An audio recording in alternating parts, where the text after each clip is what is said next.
Mithun welcome to my channel Mithun movie জাদু। Video শুরুতে গুরুজনদের জানাই আমার প্রণাম, ছোটদের জানাই আন্তরিক ভালোবাসা ও শুভেচ্ছা। বন্ধুরা, আজকে কথা বলবো king of entertainment Rajkumar Hirani পরিচালিত এবং king of romance Shahrukh Khan অভিনীত ডাঙ্কি মুভিটি নিয়ে। মুভিটি দেখে আমার কি পার্সোনাল এক্সপিরিয়েন্স হলো আজকে তোমাদের সঙ্গে শেয়ার করব। তোমাদেরকে একটাই রিকোয়েস্ট, আজকের ভিডিও সম্বন্ধে তোমাদের মত আমায় কমেন্টের মাধ্যমে জানাও এবং আজকের ভিডিও যদি তোমাদের ভালো লাগে ভিডিওটিকে লাইক করো, শেয়ার করো, চ্যানেল বা ভিডিও নতুন হলে সাবস্ক্রাইব করো, ফার্দার নোটিফিকেশনের জন্য বেল আইকনটি ক্লিক করো। বন্ধুরা, সময় নষ্ট না করে চলে যাই আজকের ভিডিওর মূল বিষয়বস্তু, ডাঙ্কি মুভির প্রসঙ্গে। আমরা ছোটবেলায় একটি প্রবাদ বাক্য প্রায় শুনতাম বা কখনো কখনো এখনো বাস্তব জীবনে এই প্রবাদ বাক্যটির সঙ্গে আমরা মুখোমুখি হই। চকচক করলেই সোনা হয় না, ইংরেজিতে যার অনুবাদ করলে এটাই দাঁড়ায়, all the glitters are not gold. এই সিনেমাটির সাথে এই প্রবাদ বাক্যটির কোথাও যেন একটা নিবিড় যোগাযোগ আছে। কি সেই যোগাযোগ একটু খুলেই বলি বন্ধুরা। আমরা আমাদের চেনা শিকড়, চেনা মাটিকে প্রায় উপেক্ষা করি, ছুটে যাই একটা অচেনা অজানা দেশের উদ্দেশ্যে। আমাদের চেনা শিকড়কে উপেক্ষা করে পরিবার পরিজনের সঙ্গ ছেড়ে একটা ঝাঁ চকচকে বিলাসবহুল জীবনের উদ্দেশ্যে আমরা চলে যাই একটি অন্য দেশে, অন্য জগতে। ভুলে যাই আমাদের চেনা মাটির গন্ধকে, চেনা শিকড়কে, এবং মিশে যাই একটা অচেনা অপরিচিত দেশের মাটির গন্ধের সাথে। আমরা এমন কিছু শিকড়ের উদ্দেশ্যে ছুটে বেড়াই আমাদের সারাটা জীবন ধরে, যারা কখনো আমাদের ছিলই না এবং কখনো আমাদের হবেই না। এবং এই মুভির গল্প এবং এই মুভির ভাবনা এই বার্তাটাই বারংবার দিয়ে আসে। আমরা দূর থেকে অনেক কিছুকে দেখে চকচকে ভাবি, কিন্তু চকচক করলেই শোনা হয় না। এই মুভিতে দেখানো হয়েছে ডাঙ্কি ফ্লাইটের মাধ্যমে অনৈতিকভাবে বা অবৈধভাবে কিভাবে একদল ভারতীয় মানুষ বিদেশের মাটিতে মানে ইংল্যান্ডে পাড়ি দেয় এবং কিভাবে তারা যায় এবং গিয়ে ওখানে কি বিপর্যয় মুখোমুখি হয়, সেটি রাজকুমার হিরানি খুব দক্ষতার সাথেই তার মুভির মাধ্যমে আমাদের সামনে তুলে ধরেছেন। আমি কুর্নিশ জানাই রাজু হিরানিকে এইরকম একটি সাহসী প্রচেষ্টাকে কমেডি, ইমোশন এবং উত্তেজনার মোড়কে সুন্দরভাবে প্রেজেন্ট করার জন্যে।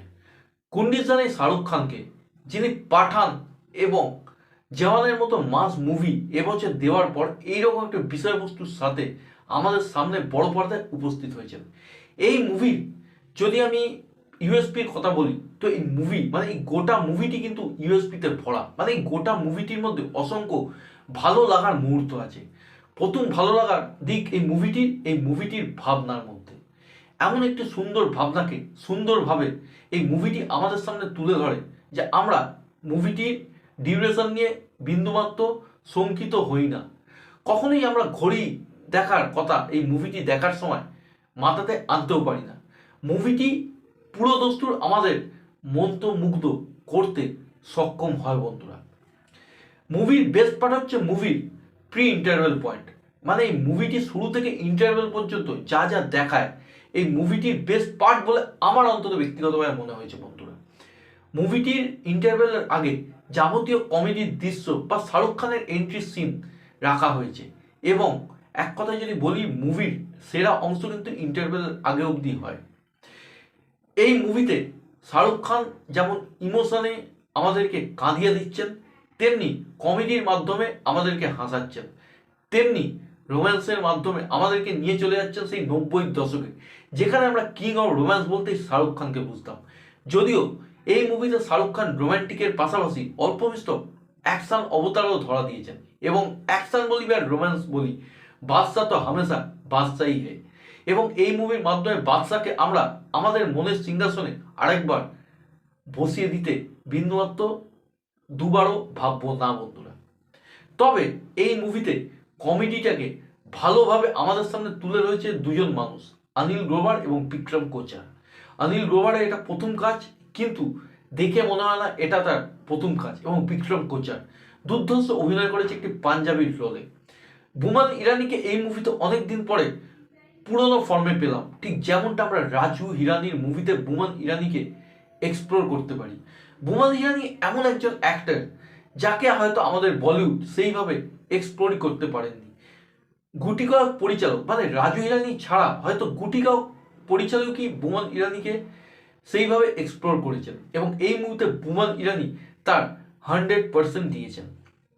তবে এই মুভিতে আমার কাছে যিনি সবাইকে অভিনয়ের মাধ্যমে ছাপিয়ে গেছেন তিনি হলেন ভিকি কৌশল।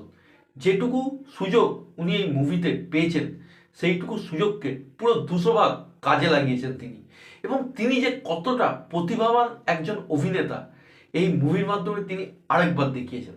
ভিকি কৌশলকে আমি কুর্নিশ জানাই এবং আমি বলিউডের সেই সমস্ত পরিচালকদের বলবো যে ভিকি কৌশলের মতো অভিনেতাকে ঠিকঠাকভাবে যেন তারা এক্সপ্লোর করেন। তাপসী পান্নু যথেষ্ট ভালো এবং তাপসী পান্নুর সঙ্গে শাহরুখ খানের যে কেমিস্ট্রি সেটা কিন্তু দেখতে খুব রিফ্রেশিং লাগে এবং শাহরুখ খানকে বয়স অনুপাতে যথেষ্টই ইয়াং লাগে। সো এই মুভিতে যিনি মেকআপের দায়িত্বে আছেন তিনিও যে ভালো কাজ করেছেন সেটা আর বলার অপেক্ষা রাখে না। মেকআপ থেকে সিনেমাটোগ্রাফি এই মুভির প্রত্যেকটা ডিপার্টমেন্টই নিজেদের 200% দিয়েছেন। এই মুভির ইন্টারভেলটা রীতিমতো আমাদেরকে একটা অন্য জগতে রেখে চলে যায় এবং আমরা ঘড়ি দেখতে থাকি কখন ইন্টারভেল ব্লকটা শেষ হবে, এবং ইন্টারভেলের পরেই এই মুভিটি আমাদেরকে অন্য একটি জগতে নিয়ে যায়। সেই জগতে আছে টান টান উত্তেজনা, সেই জগতে আছে ইমোশনের একটা অভূতপূর্ব জার্নি এবং তার সাথে সোনু নিগমের গান, জাভেদ আলীর গান এই মুভিতে এক একটি পিলারের মতো কাজ করেছে। এই মুভির ট্রেলারে যখন এই গানগুলো দেখেছিলাম তখন হয়তো আমার জন্য সেইভাবে ওয়ার্ক করেনি, কিন্তু বড় পর্দায় যখন এই গানগুলোকে সিনেমার সঙ্গে দেখলাম তখন মনে হয় এই গানগুলোর ব্যবহার রাজু হিরানি সাহেব যথার্থই করেছেন। এবং সোনু নিগম এমন একজন সিঙ্গার, তিনি বারংবার এরকম ইমোশনাল গানে আমাদের চোখের কোনায় কোথাও আমাদেরই অজান্তে জল এনে দেন এবং এবারেও তার ব্যতিক্রম হয়নি বন্ধুরা। এক কথায় যদি বলি, গান থেকে রোম্যান্স, ইমোশন থেকে কমেডি, প্রত্যেকটা ডিপার্টমেন্টে এই মুভিটা 100-100। এবং 777 চার্লির পরে এই ডাঙ্কি মুভিটি আমার দেখা সেরা মুভি, এটুকু আমি বুক বাজিয়ে বন্ধুরা বলতে পারি। এক কথায় যদি বলি, রাজু হিরানির বেস্ট মুভি হচ্ছে ডাঙ্কি। এই মুভির শুরুটা 3 ইডিয়ট স্টাইলে হয়, মানে রাজু হিরানি স্টাইলে। তারপর মুভির গল্প এমন দিকে মোড় নেয় যেটা আমরা মুভিটি দেখার আগে বিন্দুমাত্র কল্পনাও করতে পারি না বন্ধুরা। একটা কঠিন বাস্তবকে, একটা কঠিন সত্যকে রাজু হিরানি যে এইভাবে প্রেজেন্ট করেছেন সেটা এই মুভিটা দেখার আগে হয়তো আমরা কল্পনা করতে পারবো না। 8 থেকে 80 প্রত্যেকেরই দেখার মতো এই মুভিটি, এবং আমি মনে করি প্রত্যেকের এই মুভিটি দেখা উচিত বন্ধুরা। যারা ভারতবাসী, যারা নিজেদের দেশকে, নিজেদের মাটিকে ভালোবাসেন, তাদের কিন্তু এই মুভিটি দেখা একান্তই দরকারি, একান্তই জরুরি বলে আমি মনে করি।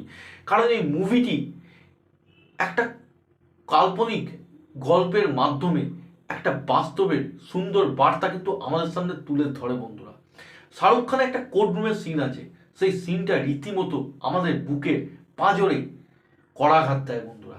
এক কথায় যদি বলি, এই মুভিটি আমাদেরকে অনেক কিছু দেখালো, আমাদের সামনে এমন অনেক দরজা খুলে দিল যেটার সম্বন্ধে আমরা হয়তো জানতামই না বন্ধুরা। সো এই মুভিটি আমাদের অন্ধকার থেকে আলোয় নিয়ে আসতে যথাযথই কাজ করেছে বন্ধুরা। তবে এই মুভির মধ্যে কিঞ্চিত নেগেটিভ পয়েন্টও আমার লেগেছে, সেটা কিঞ্চিত হলো আমার এই ভিডিওর মধ্যে উল্লেখ করাটা একান্তই দরকার। মুভির সেকেন্ড হাফে মুভিতে জার্নিটার সম্বন্ধে দেখানো হয় কীভাবে ডাঙ্কি ফ্লাইটের মাধ্যমে একদল মানুষ বিদেশের মাটিতে পা রাখেন। এই জার্নিটাকে খুব তাড়াহুড়োভাবে দেখিয়ে দেওয়া হয়েছে।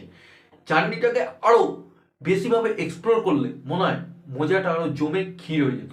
যাই হোক, ওভারঅল যদি বলি, এই মুভিটি কিন্তু আমাকে 100% স্যাটিসফাই করেছে এবং এই মুভিটা দেখে আমি সবাইকেই এটাই রেকমেন্ড করব, তোমরা সপরিবারে গিয়ে মুভিটি দেখো, মুভিটাকে চেরিশ করো, কারণ এইরকম মুভি হওয়া খুবই দরকার।